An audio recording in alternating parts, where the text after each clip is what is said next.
ഏതായാലും കാര്യങ്ങൾ ഇപ്പോൾ ശാന്തമായിരിക്കുന്നു. മന്ത്രി അവിടെ നിന്ന് മടങ്ങിയിരിക്കുന്നു. ആ വീട്ടുകാരെ കണ്ടതിന് ശേഷമാണ് മന്ത്രി മടങ്ങിയത്. പ്രതിഷേധക്കാർ, ഒരു വിഭാഗം ആളുകൾ, അത് SDPI കോൺഗ്രസ് പ്രവർത്തകരായിരുന്നു, അവരും മടങ്ങിയിരിക്കുന്നു. അവരുടെ ആ ഒരു സമയത്തെ അവരുടെ ആ ഒരു അവരാഗ്രഹിച്ചത് സാധിച്ചെടുക്കാൻ അവർക്ക് കഴിഞ്ഞിട്ടുണ്ട്. കാരണം അത്തരത്തിലൊരു പ്രതിഷേധം ഉണ്ടായി എന്ന് വരുത്തി തീർക്കാൻ മാധ്യമങ്ങൾ ആ രീതിയിൽ വലിയ തോതിൽ തന്നെ വാർത്തകൾ നൽകുന്നു. സ്വാഭാവികമായി SDPI കോൺഗ്രസ് എന്ന ലേബൽ മറച്ചുവെച്ച് നാട്ടുകാർ എന്ന രീതിയിൽ തന്നെ വലിയ വിഭാഗം മാധ്യമങ്ങളും വാർത്ത നൽകുകയുണ്ടായി. അപ്പോൾ അവർ ഉദ്ദേശിച്ചത് എന്താണോ അത് നടക്കുകയും ചെയ്തിട്ടുണ്ട്. പക്ഷേ നമ്മളിതിൽ കാണാതെ പോകുന്ന യഥാർത്ഥ വസ്തുത എന്ന് പറയുന്നത് ആ നാട്ടുകാരുടെ വൈകാരിക പ്രശ്നങ്ങളിലേക്ക് രാഷ്ട്രീയം കലർത്തുന്ന ഇടപെടലുകൾ, അതുകൊണ്ട് എന്ത് ഫലമാണ് ഉണ്ടാകുന്നത് എന്ന ചോദ്യമാണ് നമ്മുടെ മുൻപിൽ പ്രധാനമായും ഉള്ളത്. കാരണം അവിടെ ഒരു മരണം നടന്ന ഇടമാണ്. ഒരു നരഭോജി കടുവയെ പിടികൂടാൻ എല്ലാവിധ സന്നാഹങ്ങളും ഒരുക്കി ഒരു സർക്കാർ സംവിധാനം മുന്നോട്ട് പോകുന്ന ഇടം കൂടിയാണ്. അതിനിടയിൽ ഒരു ഉദ്യോഗസ്ഥന് പരിക്കേൽക്കുന്നതടക്കം നമ്മൾ കണ്ടതാണ്. അങ്ങനെ ഒരിടത്ത് ഇത്തരത്തിലൊരു രാഷ്ട്രീയ പ്രതിഷേധം ഉണ്ടാക്കിയാൽ അതുകൊണ്ടുള്ള ഗുണം എന്താണ്? അതുകൊണ്ടുള്ള ഗുണം സ്വാഭാവികമായും അത് ആ സമരം നടത്തിയ കോൺഗ്രസിനും ഒപ്പം തന്നെ SDPIക്കാർക്കും മാത്രമാണ് ഉണ്ടാവുക എന്ന് നമുക്കറിയാം. അത് ലക്ഷ്യം വെച്ച് തന്നെയായിരുന്നു ആ സമരം അവിടെ നടക്കുകയും ചെയ്തത്. ഏതായാലും മന്ത്രി വീട്ടുകാരോട് സംസാരിച്ചു, അവരുടെ കാര്യങ്ങളൊക്കെ കേട്ടു മടങ്ങിപ്പോയി. ഇപ്പോൾ ഈ പ്രതിഷേധം നാടകം നടത്തിയവർ അവരും പിരിഞ്ഞു പോയിരിക്കുകയാണ്. ബേസ് ക്യാമ്പിലേക്കാണ് മന്ത്രി പോയതെന്നാണ് ഞാൻ മനസ്സിലാക്കുന്നത്. അതിനുശേഷം ഈ പരിക്കേറ്റ RRT ഉദ്യോഗസ്ഥൻ സംഘാംഗമായ ജയസൂര്യനെ കാണാനായി മന്ത്രി ഹോസ്പിറ്റലിലേക്കും പോകും. അങ്ങനെയാണ് ഇപ്പോൾ കാര്യങ്ങൾ ക്രമീകരിച്ചിരിക്കുന്നത്. ഉന്നതതല യോഗമൊക്കെ കൽപ്പറ്റയിൽ ചേർന്നതിന് ശേഷമാണ് മന്ത്രി അങ്ങോട്ടേക്ക് വന്നത്. പലതരത്തിലുള്ള തീരുമാനങ്ങൾ ആ യോഗവുമായി ബന്ധപ്പെട്ട് വന്നിട്ടുണ്ട്. ഒപ്പം തന്നെ ഇന്നലെ ഇവിടെ യോഗം ചേർന്ന് നമ്മൾ കണ്ടതാണ്. അവിടെ അപ്പോൾ നാട്ടുകാർ മുന്നോട്ട് വച്ച ആവശ്യങ്ങളൊക്കെ അംഗീകരിച്ച് അവരുടെ പ്രതിഷേധങ്ങളൊക്കെ ഇന്നലെ അവസാനിച്ചതാണ്. അപ്പോൾ ഇന്ന് ഈ സമയത്തൊരു പ്രതിഷേധം ഉണ്ടായത് എന്തിനാണ്? അല്ലെങ്കിൽ അത്തരത്തിൽ വേഗത്തിലൊരു പ്രതിഷേധം വരുമ്പോൾ അതിൻ്റെ ഉദ്ദേശ ലക്ഷ്യം എന്താണ് എന്നതടക്കമുള്ള പ്രധാനപ്പെട്ട കാര്യങ്ങൾ നമ്മുടെ മുന്നിൽ ബാക്കി നിൽക്കുന്നുണ്ട്. വളരെ കൃത്യമായ രാഷ്ട്രീയ മുതലെടുപ്പിന് ഇറങ്ങിയ കോൺഗ്രസ് SDPI സംഘങ്ങളെയാണ് നമുക്കവിടെ കാണാൻ വേണ്ടി കഴിഞ്ഞത്. ആളുകളുടെ വൈകാരികമായ സാഹചര്യത്തെ ചൂഷണം ചെയ്തുകൊണ്ട് അതിനെ രാഷ്ട്രീയവൽക്കരിച്ചുകൊണ്ടൊരു സംഘർഷം ഉണ്ടാക്കാനുള്ള മനഃപൂർവ്വമായ ശ്രമമായിരുന്നു. പക്ഷേ പോലീസിൻ്റെ വലിയ സംയമനം അവിടെ നമ്മൾ എടുത്തു പറയേണ്ടതാണ്. കാരണം ഒരേ സമയം മന്ത്രിക്ക് സുരക്ഷ ഒരുക്കേണ്ടതുണ്ട്, അതേസമയം തന്നെ ഈ പറയുന്ന പ്രതിഷേധത്തെ ഒരു മോശം സിറ്റുവേഷൻ ഉണ്ടാകാത്ത തരത്തിൽ ഡീൽ ചെയ്യേണ്ടതുമുണ്ടായിരുന്നു. അത് വളരെ കൃത്യമായി അവർക്ക് ചെയ്യാൻ പറ്റിയെന്നതാണ്. അനൂപ് കൂടി ചേരുകയാണ്. അനൂപ്, നേരത്തെ ഉന്നതതല യോഗമൊക്കെ ചേർന്നതിന് ശേഷമാണ് ഇപ്പോൾ ഇങ്ങോട്ടേക്ക് മന്ത്രി വന്നതും ആ കുടുംബത്തെ കണ്ടതും. അതിനിടയിൽ SDPI കോൺഗ്രസ് പ്രവർത്തകരുടെ രാഷ്ട്രീയ മുതലെടുപ്പിൻ്റെ നീക്കം നമ്മൾ കണ്ടതാണ്. അങ്ങനെയുള്ള സാഹചര്യങ്ങളൊക്കെ ഉണ്ട്. ഇപ്പോൾ ഞാൻ മനസ്സിലാക്കുന്നത് മന്ത്രി തിരികെ അല്പസമയത്തിനകം തന്നെ ബേസ് ക്യാമ്പിൽ നിന്ന് ഈ പരിക്കേറ്റ ജയസൂര്യയെ കാണാനായി ഹോസ്പിറ്റലിലേക്ക് പോകുമെന്നാണ്.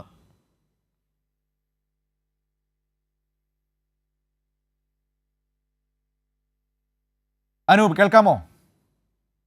കേൾക്കാമോ? കേൾക്കാം. ഒപ്പം തന്നെ ഇന്ന് നേരത്തെ ഉന്നതതല യോഗങ്ങളൊക്കെ ചേർന്നിരുന്നല്ലോ, ആ യോഗങ്ങളുടെ തീരുമാനങ്ങൾ കൂടി ഒന്ന് പറഞ്ഞു വെക്കാം അനൂപ്.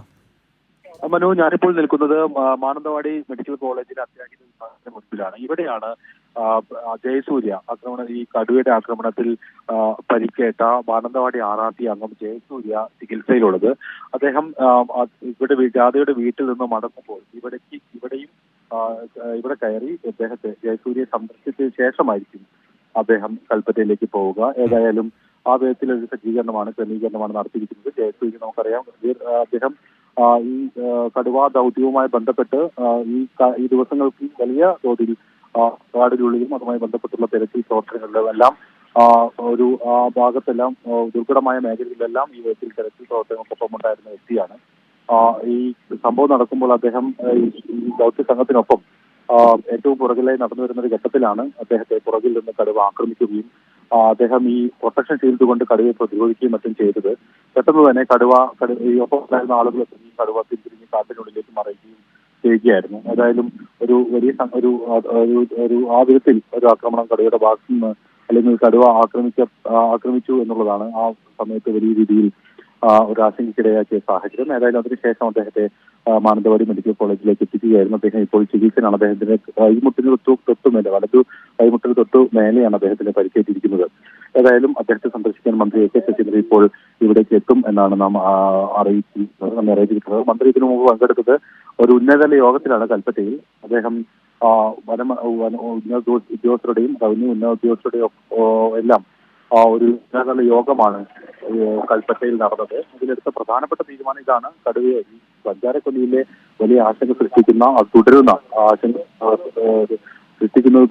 ഈ കടുവയെ വെടിവെച്ച് കൊല്ലാനുള്ളൊരു തീരുമാനം അടിയന്തരമായി സ്വീകരിച്ചു എന്നുള്ളതാണ്. അതിന്റെ അടിസ്ഥാനം ഇപ്പോൾ രാധയെ കടുവയുടെ ആക്രമണത്തിൽ കൊല്ലപ്പെട്ടു.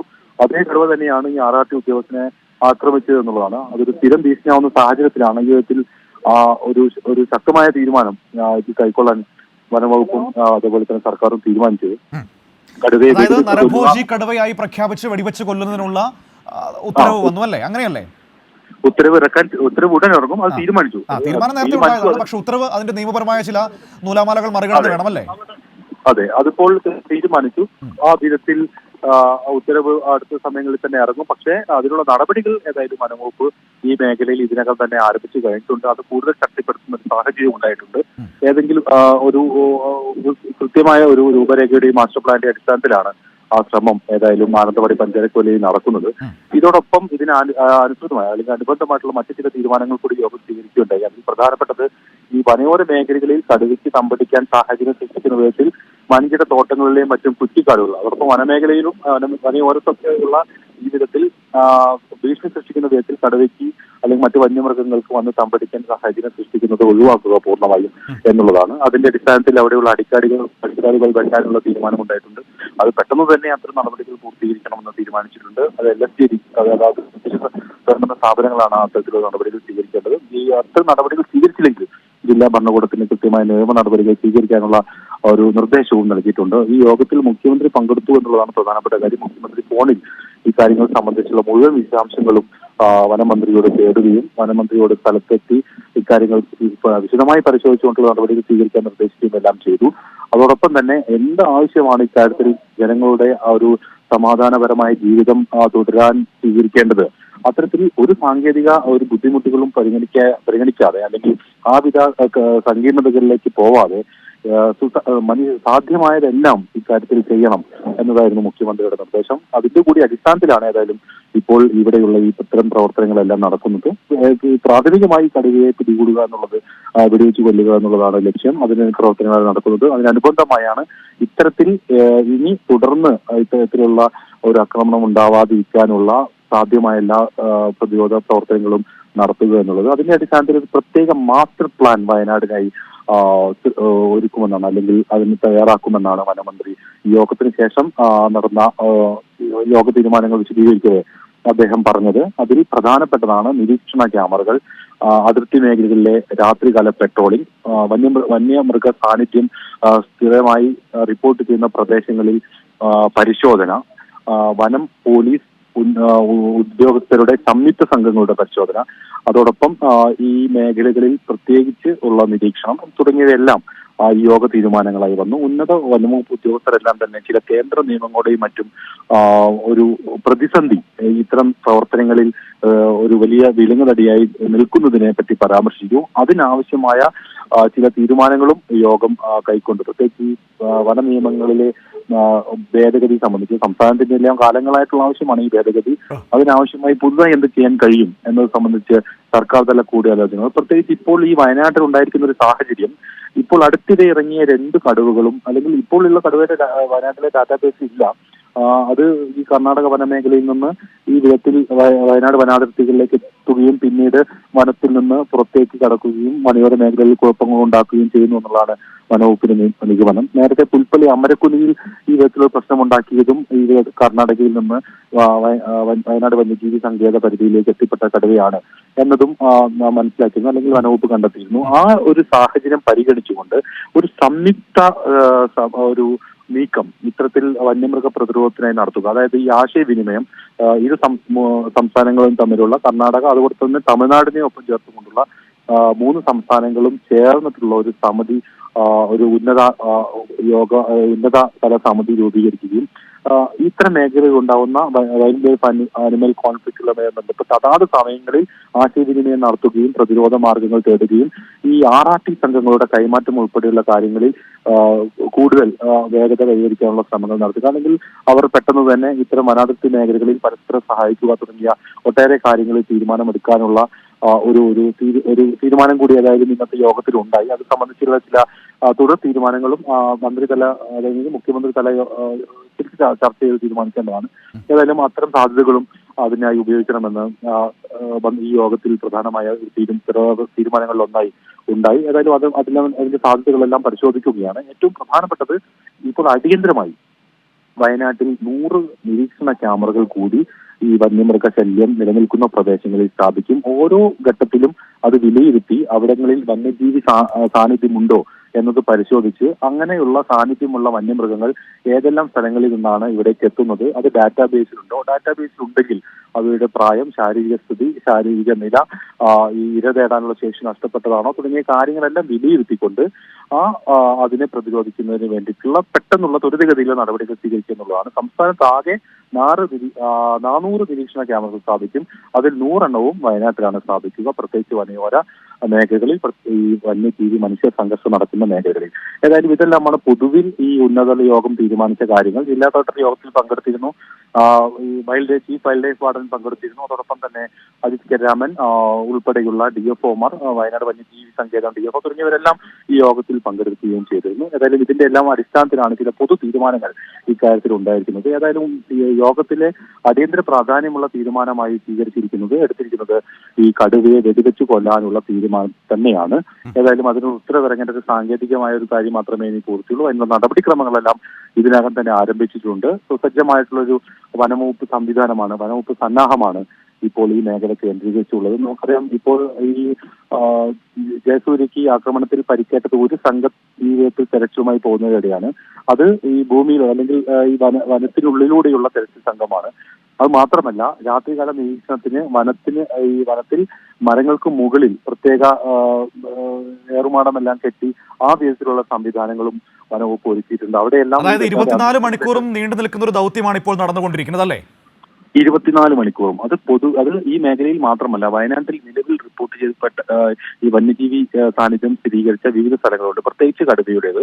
അതായത് കൽപ്പറ്റ എസ്റ്റേറ്റ്, പെരുന്തട്ട എസ്റ്റേറ്റ്, അതോടൊപ്പം തന്നെ കഴിഞ്ഞ ദിവസം പുൽപ്പള്ളിയിൽ കാണപ്പെട്ട കടുവ സാന്നിധ്യം സ്ഥിരീകരിച്ച സ്ഥലം.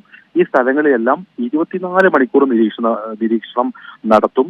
ഏതെങ്കിലും വിധത്തിൽ വന്യജീവി സാന്നിധ്യം ജനവാസ മേഖലയിൽ കണ്ടാൽ അവിടേക്ക് RRT സംഘത്തെ ഉടനെത്തിച്ച് അവിടെ ഇതുമായി ബന്ധപ്പെട്ട പരിശോധനകൾ നടത്തും. അതുമായിട്ടുള്ള അനുബന്ധ പ്രവർത്തനങ്ങൾ ആരംഭിക്കും. ഈ വിധത്തിൽ 24 മണിക്കൂറും നൈറ്റ് പെട്രോളിംഗ് ഉൾപ്പെടെ ഇത്തരം പ്രദേശങ്ങൾ ഏർപ്പെടുത്താൻ ഈ യോഗത്തിൽ തീരുമാനിച്ചിട്ടുണ്ട്. ഏതായാലും അതെല്ലാമാണ് ഈ യോഗവുമായി ബന്ധപ്പെട്ടുള്ള സുപ്രധാനമായ തീരുമാനങ്ങൾ. അതെല്ലാം പെട്ടെന്ന് തന്നെ നടപ്പാക്കാനും യോഗം തീരുമാനിച്ചിട്ടുണ്ട്. മുഖ്യമന്ത്രിയുടെ പ്രത്യേക നിർദ്ദേശം ഇക്കാര്യത്തിൽ ഉണ്ട്. ഏറ്റവും പ്രധാനപ്പെട്ടത് ഈ പഞ്ചാരക്കൊല്ലിയെ വലിയ ആശങ്കയിലാക്കിയ ഈ കടുവയെ പിടികൂടുക എന്നുള്ളതാണ്, അതിനെ കൊല്ലുക എന്നുള്ളതാണ്. ഏതായാലും ആ വിധത്തിലുള്ള തീരുമാനമെത്തിയത് ജനങ്ങൾക്ക് വലിയ ആശ്വാസമാണ്. ഇതിനിടെ പറയേണ്ടത്, വനമന്ത്രിക്കെതിരെ ചില ആസൂത്രിതമായ നീക്കങ്ങൾ ഈ പ്രദേശത്ത് ഉണ്ടായി എന്നുള്ളതാണ്. SDPI കോൺഗ്രസ് പ്രവർത്തകർ നേരത്തെ തന്നെ രാഷ്ട്രീയ മുതലെടുപ്പിന് ശ്രമിച്ച ഈ വിഷയം ഇപ്പോൾ ആ വിധത്തിൽ മന്ത്രിയെ തടയുന്ന ഘട്ടം വരെ എത്തിയിരിക്കുന്നു. ജനങ്ങൾ ഏതായാലും പൊതുവിൽ വനവകുപ്പിനോട് സഹകരിക്കുന്നുണ്ട്. നിലവിലെ സാഹചര്യങ്ങളിൽ അവർ ജനപ്രതിനിധികളുമായി ബന്ധപ്പെട്ട് നൽകുന്ന ഉറപ്പുകളിൽ അവർ വിശ്വസിക്കുകയും പ്രതീക്ഷ വെക്കുകയും എല്ലാം ചെയ്യുന്നുണ്ട്. അതുകൊണ്ട് തന്നെ പൊതുവിലുള്ള ഒരു ജനവികാരമായി ഇതിനെ കണക്കാക്കാനാവില്ല. മന്ത്രിയെ തടയുന്ന ഉൾപ്പെടെയുള്ള ചില നിയമവിരുദ്ധ പ്രവർത്തനങ്ങൾക്ക് അവിടെ നേതൃത്വം കൊടുത്തത് പ്രാദേശിക കോൺഗ്രസ് SDPI പ്രവർത്തകരാണ്. അത് മറ്റൊരു തരത്തിൽ ആ വിഷയം നിലനിൽക്കുകയാണ്. ഏതായാലും ജനങ്ങൾക്ക് പൊതുവിൽ ഒരു ആശങ്കയും ഭീതിയും ഉണ്ട് എന്നുള്ള കാര്യത്തിൽ കാര്യം വസ്തുതയാണ്. അത് മറ്റൊരു രീതിയിൽ രാഷ്ട്രീയപരമായി തിരിച്ചുവിടാനുള്ള ശ്രമം ആ പ്രദേശത്തെ കേന്ദ്രീകരിച്ച് നടക്കുന്നുണ്ട് എന്നുള്ളതും ഒരു യാഥാർത്ഥ്യമാണ്. ഏതായാലും അത്തരത്തിലുള്ള ചില ആശങ്കകളെല്ലാം പരിഗണിച്ചുകൊണ്ട് സർക്കാരിന് സാധ്യമാവുന്ന എല്ലാ വിധത്തിലുള്ള ക്രമീകരണങ്ങളും സംവിധാനങ്ങളും അവിടെ ചെയ്യുവാൻ തന്നെയാണ് വനം വകുപ്പും ഒപ്പം മറ്റ് വകുപ്പുകൾ എല്ലാം തന്നെ തീരുമാനിച്ചിരിക്കുന്നത്. റവന്യൂ വകുപ്പ് ഉദ്യോഗസ്ഥർ ഉൾപ്പെടെ മുഴുവൻ സമയവും അവിടെ ഇക്കാര്യങ്ങൾ വിലയിരുത്തുന്നതിന് വേണ്ടിയുണ്ട്. ജില്ലാ കളക്ടർ കഴിഞ്ഞ ദിവസം വൈകിട്ട് സ്ഥലത്തെത്തുകയും ഇതുമായി ബന്ധപ്പെട്ട് ഇന്ന് അവലോകന യോഗത്തിൽ പങ്കെടുക്കുകയും മറ്റും ചെയ്തിരുന്നു. ജില്ലാ കളക്ടറും ഈ വിധത്തിൽ വിഷയത്തിന്റെ ഗൗരവം ഉൾക്കൊണ്ടുകൊണ്ട് തന്നെയുള്ള ചില പ്രവർത്തനങ്ങൾക്കാണ് അല്ലെങ്കിൽ ആ വിധത്തിലുള്ള നിർദ്ദേശങ്ങളാണ് യോഗത്തിൽ ഉന്നയിച്ചതും. ഏതായാലും പൊതുവിൽ ജനങ്ങളുടെ ആശങ്ക പരിഹരിക്കാവുന്ന അല്ലെങ്കിൽ പരിഹരിക്കാൻ ഉതകുന്ന നടപടികൾ എത്രയും വേഗം സ്വീകരിക്കുകയും അത് തുടരുകയും ചെയ്യേണ്ടതിന്റെ അല്ലെങ്കിൽ ആ വിധത്തിലുള്ള തീരുമാനങ്ങൾ കൈക്കൊണ്ടാണ് കൽപ്പറ്റയിൽ ഉന്നത തല യോഗം അവസാനിച്ചത്. മന്ത്രി അതിൽ നേരിട്ട് പങ്കെടുത്തു. തുടർന്ന് മന്ത്രി മാനന്തവാടിയിൽ രാധയുടെ വീട്ടിലെത്തി.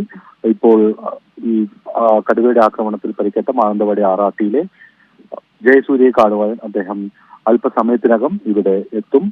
ഇവിടെ അദ്ദേഹം ചികിത്സയിലുള്ളത് ഗവൺമെന്റ് മെഡിക്കൽ കോളേജ് മാനന്തവാടിയിലെ അത്യാഹിത വിഭാഗത്തിലാണ്. ഏതായാലും പരിക്ക് ഗുരുതരമല്ല, അതുകൊണ്ട് തന്നെ അദ്ദേഹത്തെ മറ്റൊരു വാർഡിലേക്ക് മാറ്റിയിട്ടുണ്ട്.